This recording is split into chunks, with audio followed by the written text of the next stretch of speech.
Have you ever beaten a liar in court? I beat my ex-husband at his own game during our divorce proceedings. My ex had taken my cash to pay for things throughout our marriage and was racking up credit cards in his name, which I didn't know about, so it looked like he had all the debt, and I hadn't contributed financially. He intended to stick me with half of the credit card debt, which was a lot. $30K or more. I didn't even know about this until the day of court. And it was things that I had paid for. To counter his credit card debt, I had the house note. I got an inspection and a realtor who gathered info as to what houses were selling for in my area. He also had an inspection. I knew he would try to say the house was worth more than it was. I had the realtor show up as a witness. This weighed in more than his one inspection appraisal. He knew the realtor. He hated her because she was my friend. Her presence shook him up quite a bit and made him uneasy. I could see it. I didn't even count on this, so bonus for me. Plus, I had a written inspection myself. These two things countered his inspection. Next, I made a list of all the household things he took with him, which far outweighed the items that were left. I assigned monetary values to them. His assets far outweighed mine. Not only was his list more in value, but his list pages, mine took up 1/4 of a page. This alone created an image in the attorney's mind of how things were skewed. He claimed he wanted joint custody, over and over. I knew this was for monetary reasons, to not pay child support. Otherwise, why not go for primary custody? So, knowing this, during mediation, I finally said if he insisted on joint custody, I would refuse it and give him primary custody. I would take weekends. I would be the fun parent. He could take off work every time the kid was sick and couldn't go to school, every time our child had a day off school, and every summer he could find daycare all week. He would be responsible for homework, getting him to bed early, and getting him to school every day, and then finding someone to pick him up from school and watch him until my ex got home from work from 3/5 Monday through Friday. Well, he hadn't thought about all that. Once I put my foot down in mediation and said I either got primary custody, or he did, and I wouldn't budge. Within a week I got a letter from his attorney. He had conceded to me having primary custody. At first, they tried to call my bluff. Even the mediator looked at me in horror and said, "You wouldn't give up your son, you love him too much." I said, "Exactly. I do love him too much. How can I get along with this man I'm divorcing to joint raise a son?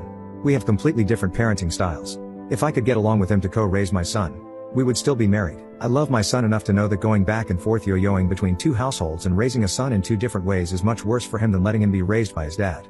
So, if he feels that strongly to raise him, then I concede. He can raise him and I will take the fun weekends running around to Chuck E. Cheese and amusement parks, staying up late, sleeping in with our pajamas on all morning. That sounds good to me." They were speechless. They knew I meant it, and I did. But then, my ex wasn't physically aggressive to our child, so I could risk this. The slight possibility that I was wrong and he would go for the primary custody. However, I knew he didn't want custody till the odds were in my favor. I was able to play that card. Our case went to court. We were in a room with our attorneys, waiting to be called our turn. We had agreed on custody, and now it was about the house and the settlement. Money. We were debating. Because you can still resolve it before appearing before the judge. Well, I started telling stories about our true life every time any question was asked. Looking directly at my ex, portraying the victim I truly was. "Do you have the receipt for this?" Then my answer would be, "Well, I don't have those papers. Remember when you left me? That one day with no notice whatsoever? You pulled up in a U-Haul, and to my horror, you proceeded to leave me, and then once I realized what was going on, I wanted to talk about it and try and work things out, but no. You were busy emptying the house. That day you decided all that stuff in the house was yours, leaving me with not even a bed to sleep on.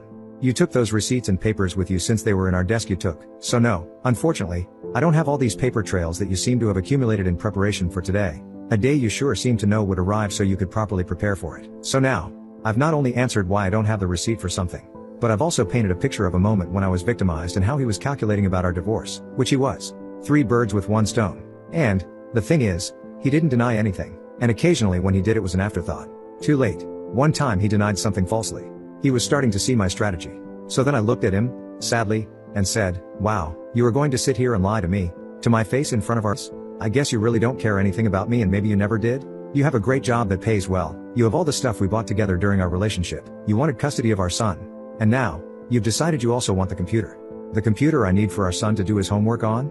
The computer I can't afford to replace but you can?" In addition to that list, I showed all the things you took that you already have in your possession. I would always look at him and talk like I was trying to reason with him. It worked really well. I didn't make it about my feelings toward him, but rather how he felt about me and even our son. I was showing what a jerk he was and how mean he was. He didn't count on me to be so bold. I aired all his dirty laundry. Nothing was off limits.